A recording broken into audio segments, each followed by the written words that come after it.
আসসালামু আলাইকুম। আশা করি আপনারা সকলেই অনেক বেশি ভালো আছেন। আজকের ক্লাসে আলোচনা করব এইচএসসি শিক্ষার্থীদের আইসিটি সাবজেক্টের খুবই সহজ এবং সবচেয়ে গুরুত্বপূর্ণ অধ্যায়, সেটি হচ্ছে সংখ্যা পদ্ধতি এবং ডিজিটাল ডিভাইস সম্পর্কে। আমাদের প্রত্যেক বছর বোর্ড পরীক্ষায় এই অধ্যায় থেকে একটি করে প্রশ্ন আসে। তো চলুন শুরু করি।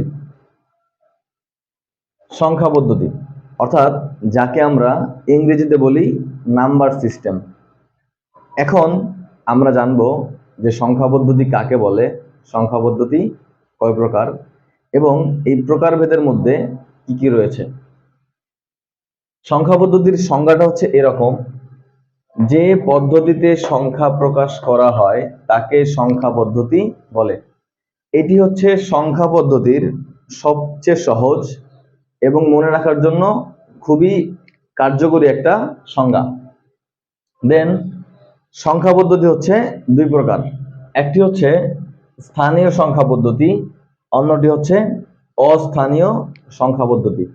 আমরা এই অধ্যায়ে মূলত স্থানীয় সংখ্যা পদ্ধতি নিয়ে কাজ করব, অর্থাৎ আমাদের এই অধ্যায়ে অস্থানীয় সংখ্যা পদ্ধতির তেমন কোনো কাজ নেই।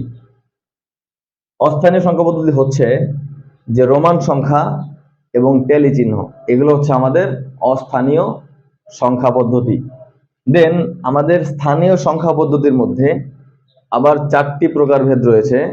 এই চারটারই আসলে মূলত আমরা এই অধ্যায়ে কাজ করব। নাম্বার ওয়ান হচ্ছে বাইনারি, অর্থাৎ বাইনারি সংখ্যা পদ্ধতি।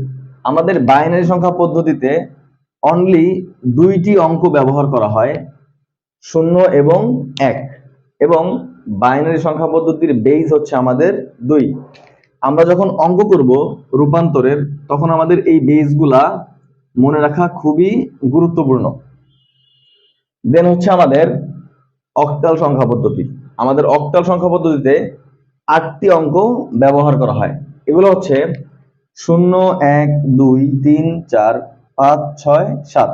অর্থাৎ আমাদের অক্টাল সংখ্যা পদ্ধতিতে এই 0 এবং 7-এর বাহিরে, অর্থাৎ 0 থেকে 7-এর বাহিরে কোনো অঙ্ক ব্যবহার আমরা করব না। এবং যদি থাকে যে 874, তাহলে এটা আমাদের অক্টাল সংখ্যা নয়, কারণ আমাদের এখানে 8 রয়েছে। আমাদের কিন্তু অক্টাল সংখ্যা এখানে 8 ব্যবহার করার অনুমতি নেই। সো আমরা বাইনারিতে 0 এবং 1-এর বাহিরে কোনো অঙ্ক ব্যবহার করতে পারবো না। সেম হচ্ছে আমাদের অক্টাল। অক্টাল হচ্ছে 0 থেকে 7-এর বাহিরে আমরা কোনো অঙ্ক ব্যবহার করতে পারবো না। দেন হচ্ছে দশমিক। দশমিক হচ্ছে আমাদের 0 থেকে 9 অবধি অঙ্ক ব্যবহার করা যাবে, এর বাহিরে কোনো অঙ্ক ব্যবহার করা যাবে না। এবং আমাদের দশমিকের ভিত্তি হচ্ছে কত? 10। এই ভিত্তিগুলা খুবই ভালোভাবে মনে রাখতে হবে, যাতে করে যখন আমরা অঙ্ক করব তখন আমাদের এই সংখ্যাগুলো দেখে বুঝতে সমস্যা না হয় যে এইটা দশমিক, এইটা অক্টাল, এইটা বাইনারি। এজন্য হচ্ছে বেসটা মনে রাখা দরকার। আমাদের দশমিকের সংখ্যাগুলো হচ্ছে 0, 1, 2, 3, 4, 5, 6, 7, 8, 9। এবং আমাদের এই দশমিকের বেজ হচ্ছে 10। আবারও বলতেছি, বেজ হচ্ছে 10, অক্টালের বেজ হচ্ছে আমার 8, বাইনারি বেজ হচ্ছে 2। দেন হচ্ছে আমাদের লাস্ট ওয়ান হেক্সাডেসিমাল। এইখানে আমাদের হেক্সাডেসিমাল হচ্ছে আমাদের 16টি অঙ্ক ব্যবহার করা হয়। এইখানে আমাদের এই হেক্সা অর্থ হচ্ছে 6, ডেসিমাল অর্থ হচ্ছে 10 অথবা 10। এই 10 আর 6 হচ্ছে আমাদের 16। এই 16 হচ্ছে আমাদের হেক্সাডেসিমালের বেস। অর্থাৎ আমরা হেক্সাডেসিমালে কি কি অঙ্ক ব্যবহার করব সেগুলো হচ্ছে 0, 1, 2, 3, 4, 5, 6, 7, 8, 9। এবং এখানে হচ্ছে আমরা 9-এর পরে যদি 10 ব্যবহার করি তাহলে আমাদের এইটা হয়ে যাবে লাইক দশমিকের মতো, কারণ দশমিকে হচ্ছে আমার 1 এবং 0 দ্বারা আমার 10 হয়ে যায়। সো এই জন্য আমরা এখানে 10-এর জায়গায় হচ্ছে ব্যবহার করব লেটার, অর্থাৎ এ। 11-এর জায়গায় ব্যবহার করব বি, 12-এর জায়গায় সি, 13-এর জায়গায় ডি, 14-এর জায়গায় ই এবং 15-এর জায়গায় এফ। অর্থাৎ আমরা যখন ডি লিখব তখন আমরা বুঝতে পারবো যে এখানে আমাদের কত ছিল, 13 ছিল।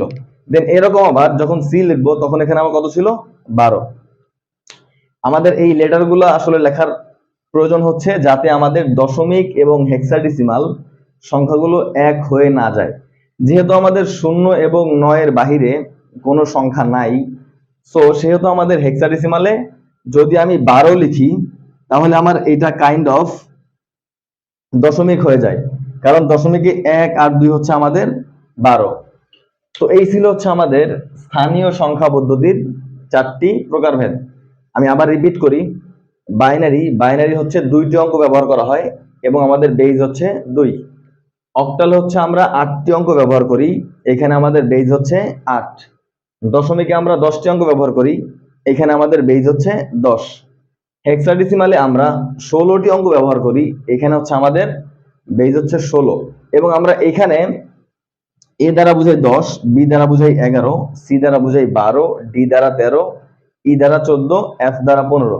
অর্থাৎ আমরা যখন হেক্সাডেসিমাল করব তখন আমরা এই 14 স্থলে হচ্ছে আমরা ই লিখব, 12 স্থলে লিখব সি, 10 স্থলে লিখব এ, 11 স্থলে লিখব বি। অর্থাৎ আপনাকে এই মানগুলা মনে রাখতে হবে যে A equal to 10, B equal to 11, তেমনি ই ইকুয়াল টু হচ্ছে 14। এই মানগুলা মনে রাখলে আপনি হেক্সাডেসিমাল, দশমিক, অক্টাল এবং বাইনারির পার্থক্যটা বুঝতে পারবেন। তো আশা করি আপনি এই 4টি প্রকারভেদ সম্পর্কে বুঝতে পেরেছেন। তো আমরা পরবর্তী ক্লাসে রূপান্তরের অঙ্কগুলা করবো ইনশাল্লাহ। আসসালামু আলাইকুম।